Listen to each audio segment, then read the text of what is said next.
Parvathipuram MLA versus MRO ఆరోపణల నేపథ్యంలో పార్వతీపురం మండలంలోని టీడీపీ శ్రేణులు మండలానికి చెందిన పలువురు ఎంఆర్ఓపై ఫిర్యాదులతో శనివారం మండల తహసీల్దార్ కార్యాలయాన్ని ముట్టడించారు.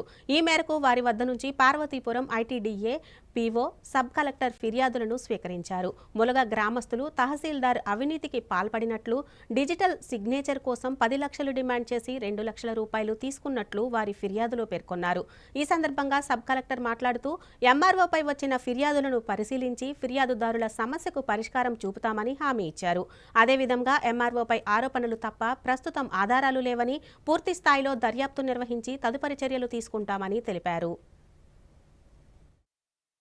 ఈరోజు మన పార్వతీపురం జిల్లాలో పార్వతీపురం మండల్ హెడ్ క్వార్టర్లో ధర్నా జరిగింది.